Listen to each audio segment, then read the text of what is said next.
नमस्कार मेरे प्यारे शिक्षक साथियों। आज हमारा हिंदी का एक नया टॉपिक है सर्वनाम। कल हमने जैसा कि संज्ञा के बारे में पढ़ा था, आज हम पढ़ेंगे सर्वनाम के बारे में। तो सर्वनाम वे शब्द होते हैं जो संज्ञा के स्थान पर प्रयोग किए जाते हैं। अगर आपसे पूछेगा कि सर्वनाम के कितने प्रकार हैं, तो सर्वनाम के हमारे कितने प्रकार हैं? सर्वनाम के 6 प्रकार हैं।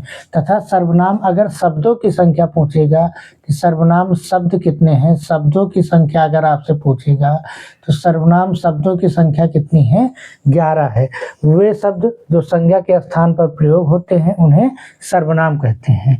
अब पहला जो हमारा सर्वनाम है पुरुषवाचक सर्वनाम है, दूसरा निश्चयवाचक, तीसरा अनिश्चयवाचक सर्वनाम, चौथा संबंधवाचक, पांचवा प्रश्नवाचक सर्वनाम और छठवां जो आखिरी है हमारा निजवाचक सर्वनाम है। तो आइए हम एक एक करके सारे सर्वनाम के बारे में पढ़ेंगे। पहला हमारा सर्वनाम है पुरुषवाचक सर्वनाम।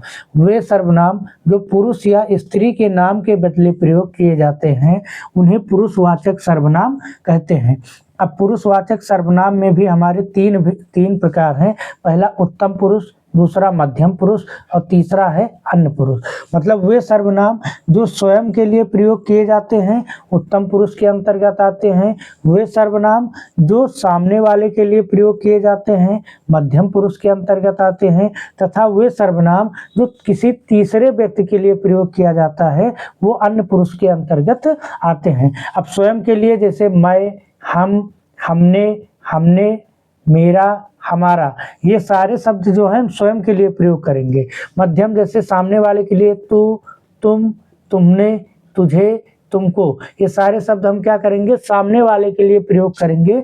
और जो तीसरा अन्य पुरुष है वह, यह, वे, ये, इन, उन, इनके, उनके, ये सारे शब्द जो हैं ये सारे तो भेद हैं पुरुषवाचक सर्वनाम के। अगर इसके अंतर्गत पूछेगा कि उत्तम पुरुष है, मध्यम पुरुष बताइए, अन्य पुरुष बताइए, तो आप ऐसे बता देंगे। जो दूसरा सर्वनाम है हमारा निश्चयवाचक सर्वनाम, अर्थात ऐसे सर्वनाम जो निकट या दूर की व्यक्ति या वस्तुओं के निश्चयात्मकता का बोध कराते हैं उन्हें निश्चयवाचक सर्वनाम कहते हैं। जैसे उदाहरण के लिए हमने कहा यह कार मेरी है, तो यह कार की निश्चितता को बता रहा है कि यह कार किसकी है? मेरी है। तो यह जो यहाँ पर शब्द है वो क्या है? निश्चयवाचक सर्वनाम है। वह पुस्तक मेरी है। अब पुस्तक की निश्चय क्या कर रहा है कि यह पुस्तक किसकी है? मेरी है। तो यहाँ पर जो वह शब्द है वो क्या हो जाएगा? निश्चयवाचक सर्वनाम हो जाएगा। तीसरा जो सर्वनाम है हमारा अनिश्चयवाचक सर्वनाम, जहाँ पर किसी व्यक्ति या वस्तु की अनिश्चितता का बोध होगा वहाँ पर हमारा अनिश्चयवाचक सर्वनाम होगा। अब अनिश्चयवाचक सर्वनाम जो हमें याद करने हैं वो 2 याद करने हैं। पहला जो है कोई और दूसरा क्या है? कुछ। जैसे हमने उदाहरण के लिए बोला कि कोई आया है, तो यहाँ पर जो कोई शब्द है वो कौन सा सर्वनाम हो जाएगा? अनिश्चयवाचक सर्वनाम। जैसे हमने कहा दाल में कुछ गिर पड़ा, तो दाल में कुछ गिर पड़ा, तो अब यहाँ पर जो कुछ शब्द आ रहा है ये हमारा क्या हो जाएगा?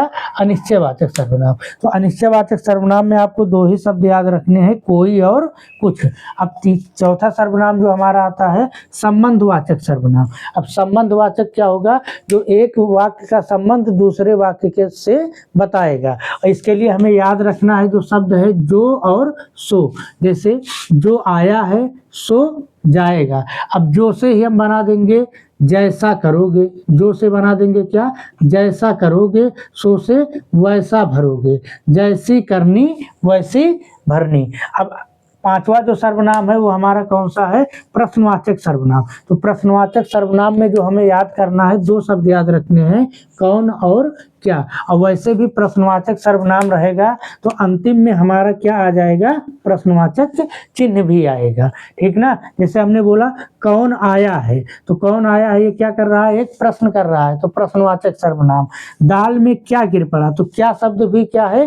प्रश्न कर रहा है, तो ये भी क्या हो जाएगा? हमारा प्रश्नवाचक सर्वनाम। जो अंतिम सर्वनाम है हमारा निजवाचक सर्वनाम। तो निजवाचक जो सर्वनाम है वो क्या है? आप है। मतलब जो स्वयं के लिए अगर बारे में बात जहाँ की जाएगी वहाँ पर हमारा निजवाचक सर्वनाम होगा। जैसे आप भले तो जग भला, यहाँ पर जो आप शब्द है वो क्या है? निजवाचक सर्वनाम है। और सर्वनाम हमारा क्या है? एक विकारी शब्द है। तो आशा करते हैं वीडियो आपको अच्छी लगी होगी। अगर अच्छी लगी हो तो शेयर और सब्सक्राइब करिएगा, और अपने जो भी साथी यूपी टेट, सी टेट या किसी भी एग्ज़ाम की तैयारी कर रहे हैं जिसमें हिंदी आती है, आप उनको शेयर करिए। धन्यवाद।